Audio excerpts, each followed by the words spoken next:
안녕하세요. 리치가이드 부자 되는 길입니다. 24년 6월 후반부 소식 시작합니다.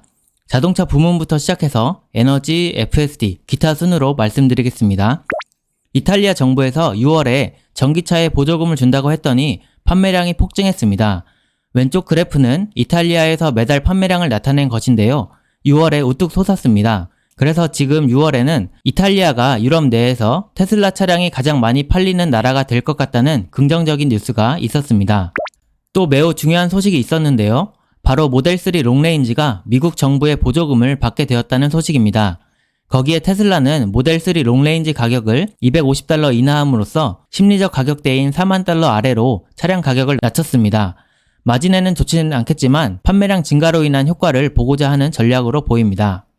다음으로 모델3 퍼포먼스가 한국과 중국에서 인도가 시작되었습니다. 한국은 6월 28일부터, 중국은 6월 18일부터 받아볼 수 있게 되었는데요.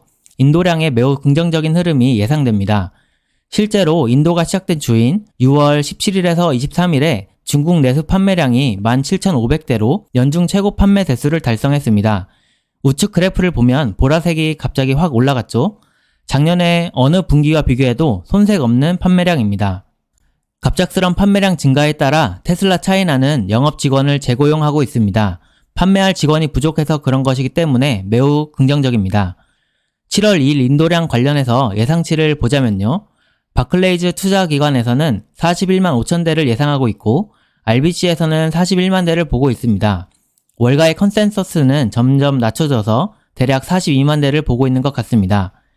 하지만 이런 인도량 발표의 중요성은 조금씩 줄어들고 있다는 이야기가 있습니다.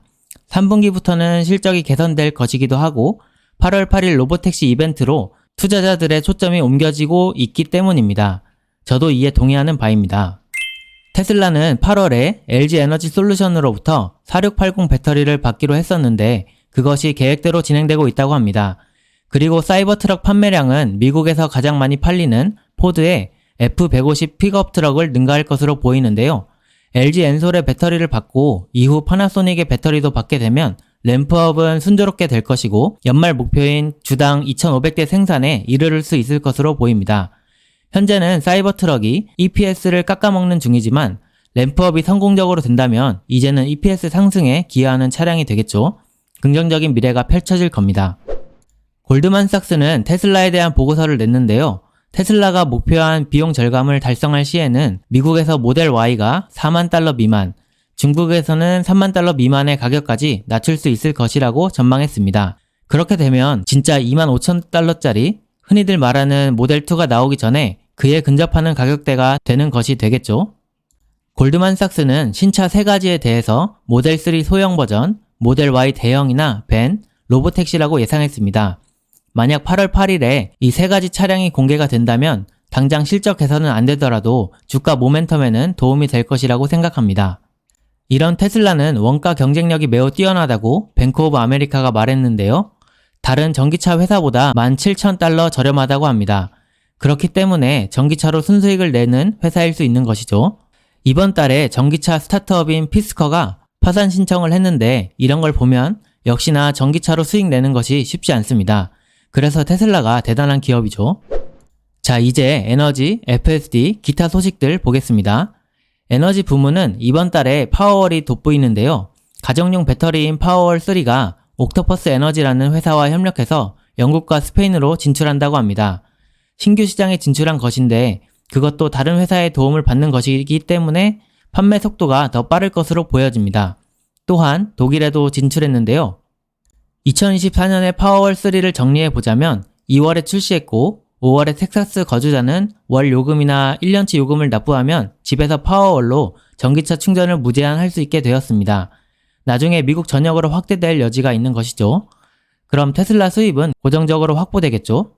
그리고 5월에는 캐나다 진출뿐만 아니라 썬파워라는 태양광 회사와 협력해서 미국에서의 판로 확대를 수월하게 하였고 이번 6월에는 영국, 스페인, 독일에 진출하게 된 것이죠.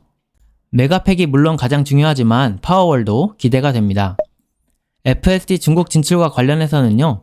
블룸버그 소식통에 따르면 중국 항저우에서도 상하이에서처럼 FSD를 테스트하는 것이 승인 임박했다는 소식이 있었습니다. 또한 탐 주라는 테슬라 수석 부사장이 말하기를 중국으로의 FSD 출시가 곧 이루어진다고 했는데요. 중국에서 FSD가 진출할 수 있는 가능성이 높은 이유에 대한 글을 가져와 봤습니다. 일단 중국은 기술 수용도가 높고 중국 정부가 이 자율주행에 대해서 강력하게 지원해주고 있죠. 실제 중국에서 무인 택시가 있을 정도니까요. 그래서 법적 리스크가 작기 때문에 중국의 FSD가 진출하기 수월하고요. 또 중국에 자랑하는, 과시하는 문화가 있기 때문에 누군가 FSD를 쓰기 시작하면 너도 나도 쓸 수밖에 없다는 재미있는 분석 글이 있었습니다. 그런데 샤오펑에서는 테슬라가 맞닥뜨릴 어려움에 대해 언급했는데요. 그건 바로 중국에 돌아다니는 3억 대의 전기 스쿠터라고 합니다.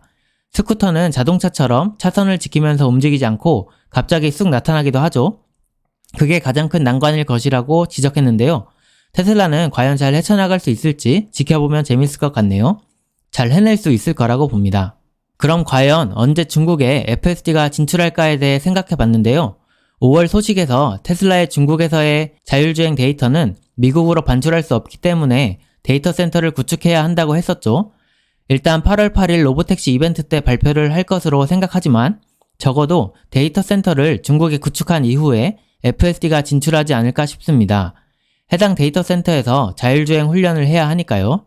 어디까지나 개인적인 생각입니다. 기가 텍사스에서는 남측을 확장해서 GPU 클러스터를 구축하고 있는데요. 사진에서 보는 것과 같이 데이터 센터에서는 열이 많이 발생하기 때문에 대형 냉각탑이 필요한 것을 볼 수 있습니다.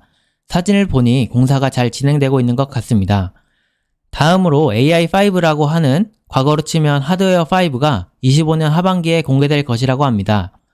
이는 옵티머스나 대규모 추론 컴퓨팅에 사용된다고 하네요.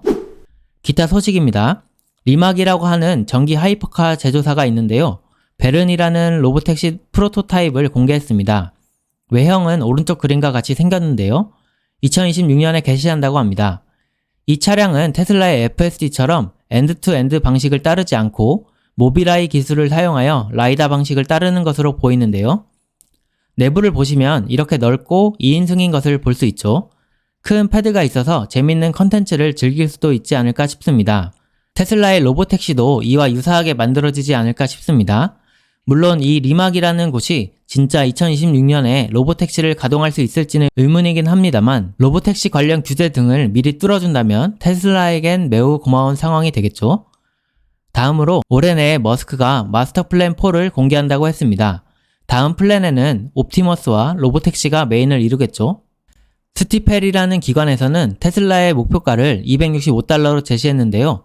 앞으로 보시면 테슬라의 긍정적인 소식이 많기 때문에 여러 기관들이 목표가를 높여서 제시할 텐데 이는 테슬라 주가에 긍정적인 모멘텀으로 작용할 것으로 보입니다. 이번엔 파나소닉 캔자스 공장 소식입니다.